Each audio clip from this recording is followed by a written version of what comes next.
Buenos días, Ecomundo, ojalá 4RD, jueves 10 de noviembre.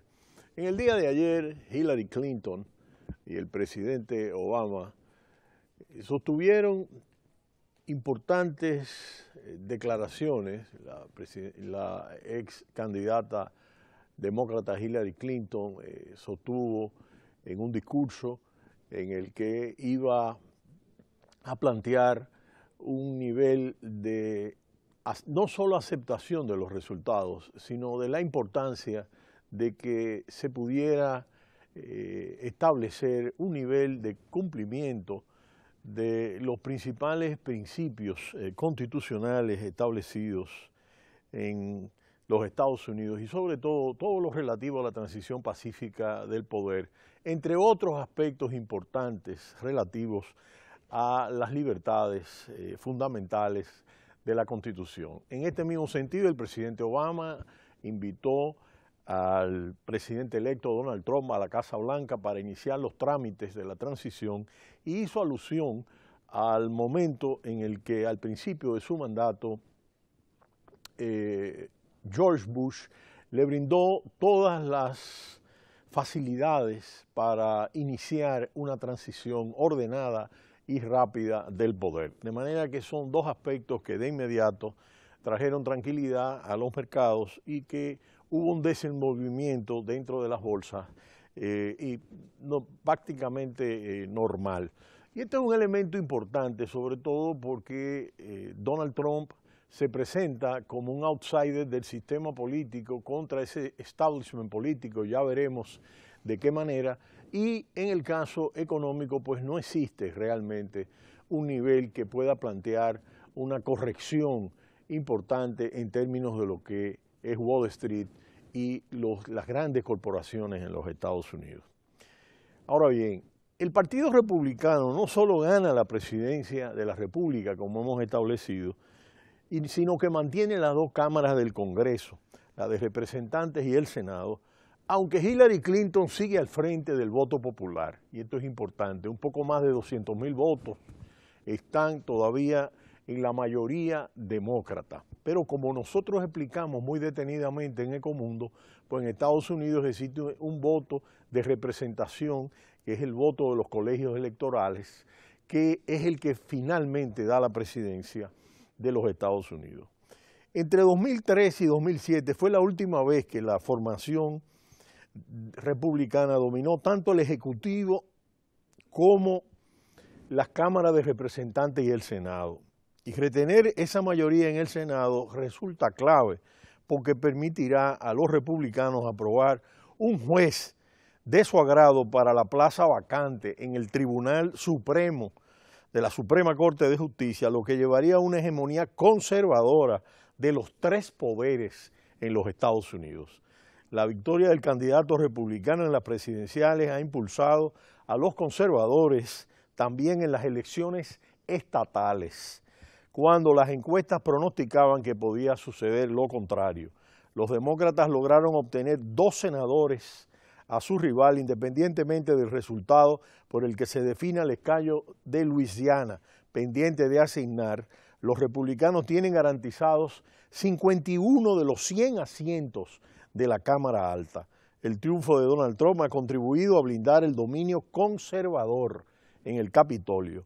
La confluencia del dominio entre la Casa Blanca y el Congreso resultará determinante en la agenda del presidente electo, que al igual que los legisladores republicanos quieren revocar los principales ejes de la presidencia del demócrata Barack Obama, entre otras su reforma sanitaria.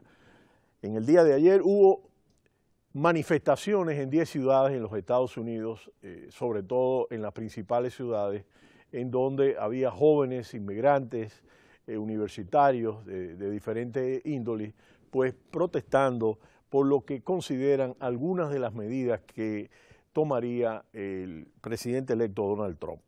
El impacto en el Senado, que es el principal tribunal supremo, donde el impacto del dominio conservador puede hacerse más duradero, es el presidente quien nombra a los juristas para un cargo vitalicio, lo que le permite dejar su impronta en el rumbo ideológico del país. La pauta de la máxima autoridad judicial ha definido pasajes clave de la historia estadounidense, como el de la segregación racial en los años 50 y 60, hasta la legalización del matrimonio homosexual el año pasado. La muerte del pasado febrero del juez conservador Antonio Scalia ha dejado una plaza vacante en la Suprema Corte Electoral y existe un empate a 4 entre juristas conservadores y progresistas. Obama propuso un sustituto a Scalia, pero el Senado rechazó someterlo a voto. Desde enero, Trump podrá proponer un candidato conservador, como prometió en campaña. La edad de los miembros del Supremo tres de ellos rondan los 80 años, lo que permite que Trump vuelva a nominar durante su primer mandato a otros magistrados. Ello ampliaría el dominio conservador en la toma de decisiones y podría definir el futuro social del país por un largo periodo de tiempo. Es pronto para hacer pronósticos firmes, por supuesto. Supone una incógnita qué relación mantendrá el presidente electo Trump con el presidente del Congreso, el también republicano Paul Ryan, tras su enfrentamiento en la campaña, y más allá de los dogmas conservadores, cuál será el apetito del Congreso ante algunas de las promesas electorales más polémicas de Donald Trump, como la construcción del muro fronterizo con México o la imposición de aranceles comerciales a esta nación y a China. Nuevos estados bajo control republicano, y este es un aspecto también interesante de las elecciones. El efecto Trump también permite a los republicanos ampliar su hegemonía regional y el partido se alza con 3 gobiernos estatales que no tenía, Indiana, Missouri y Vermont, y controlará al menos 32 de los 50 puestos de gobernador en el país, igualando su récord en la historia moderna. Los republicanos también se hacen con la mayoría del voto en la Cámara Legislativa de Iowa y Kentucky, la última de dominio demócrata en el sur del país. La llegada de Donald Trump a la presidencia, a la Casa Blanca, con un escaso programa económico, con ideas muy genéricas que vamos a ver si las podrá llevar a cabo, lleno de amenazas de veto a distintos acuerdos comerciales, siembra la incertidumbre sobre la mayor economía del mundo, que representa el 24,5% del Producto Interno Bruto mundial.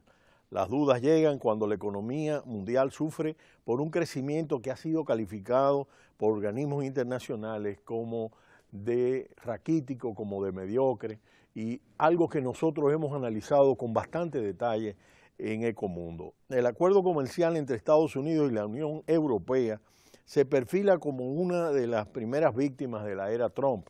El comercio mundial se desacelera prácticamente desde el inicio de la gran recesión 2008-2009, pero tanto el FMI como el G20 temen guerras comerciales con medidas proteccionistas que reduzcan aún más los volúmenes. Y esto es algo que nosotros fuimos analizando en detalles.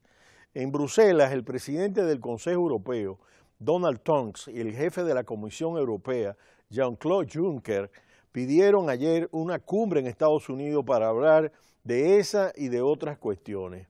Pero Europa da prácticamente por perdido este acuerdo ante la contestación popular que generó un pacto similar con Canadá y las duras críticas que ha cosechado el acuerdo con Estados Unidos en Francia y Alemania. Europa no es la única zona del mundo que siente la amenaza comercial. Trump ha subrayado una y otra vez que hará frente a la competencia desleal de China. Europa empieza a emitir señales en la misma dirección y podría imponer aranceles más altos a productos subsidiados por los chinos como el acero. Si además los bancos centrales se introducen en una guerra de guerrillas para devaluar los tipos de cambios, todos esos movimientos van en la misma dirección y que podría imponer una guerra comercial.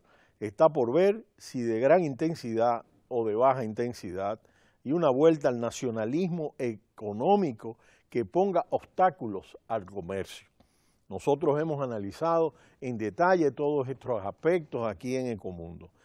Para los analistas de diferentes enfoques, la llegada de Trump genera un aumento de la incertidumbre, y lo cual suele conducir a un acontecimiento, a un crecimiento más débil por el retraso de la inversión y el gasto de los consumidores, lo cual es normal dentro de estos periodos, así como un crecimiento más débil del empleo.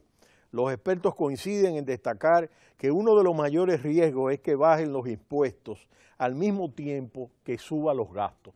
Y he hablado mucho del tema de las infraestructuras, lo que podría generar inflación.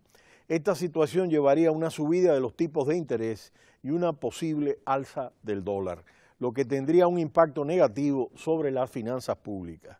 El punto son las incertidumbres sobre el programa del Trump, el grado en el que tratará de llevarlo a cabo y su capacidad para implementarlo, lo que dependerá de la cooperación entre el presidente y las mayorías republicanas en el Congreso y el Senado, y hasta qué punto los demócratas del Senado podrán obstruir las medidas propuestas. Para algunos analistas, Trump deberá negociar todo con su partido, que está contra el proteccionismo y los aranceles, y al llegar a la Casa Blanca tendrá que ser más pragmático, entre otras cosas porque si pone barreras a la entrada de productos chinos, Pekín puede vender la deuda de Estados Unidos y el problema lo podría tener Donald Trump. Evidentemente que aquí hay muchos aspectos que van a moderarse a medida que se acerque el día en que Donald Trump se siente ya a gobernar en la Casa Blanca. Con Wall Street se relocalizará en su lugar, ya que resulta remoto que pudiera perjudicar a las grandes empresas con algunas medidas. Donald Trump ha sido elegido por ser un outsider del establishment político, pero la forma en que se jugará en el mundo de los negocios no está clara. Y evidentemente es un magnate inmobiliario que viene de ese mundo de los negocios y que habrá que ver cómo va a lidiar con estas medidas, muchas de las cuales no resultan de fácil implementación. Fuera de algunas propuestas, habría que ver qué va a pasar con el NAFTA, con el acuerdo con México y Canadá. Y en el día de ayer, Enrique Peña Nieto se dirigió en un discurso en el que planteaba ya la apertura de negociaciones y un encuentro con el nuevo presidente electo y su canciller para ver qué aspectos de este acuerdo podrían renegociarse. Son algunos de los elementos que en el día de ayer se pudieron establecer, y además de este acuerdo está la posibilidad de que este acuerdo con Europa no se lleve a efecto, igual el Tratado Transpacífico que fue aprobado por el presidente Barack Obama. También se contempla levantar las restricciones a la extracción de reservas energéticas y la aprobación del oleoducto de Keystone. Y al mismo tiempo esto será un aspecto muy relevante, sobre todo si volverá a incidir y a abrir las grandes plantas de carbón en las zonas carboníferas. Este es un elemento que vamos a ver cómo se va a ir desarrollando, si echará para atrás algunos de los aspectos relativos a las energías limpias y la cancelación de los miles de millones de dólares que Estados Unidos aporta a los programas de cambio climático de los Estados Unidos. El retiro del acuerdo, del gran acuerdo del cambio climático de la COP21 será un aspecto que habría que ver qué va a pasar con ello y que tendría un impacto indiscutiblemente negativo. Y luego viene el aspecto de los indocumentados, la construcción del muro con México. Muchos de los aspectos que verdaderamente están envueltos aquí, habría que ver cómo se van a ir materializando a medida que se van llegando los días. De manera que vamos a continuar monitoreando todos los detalles que se van a ir operando en esta transición, dada la relevancia determinante que tiene Estados Unidos en la economía global. Pero será hasta mañana cuando volveremos en Ecomundo, ojalá 4RD. No le cambie, Cita Cultural.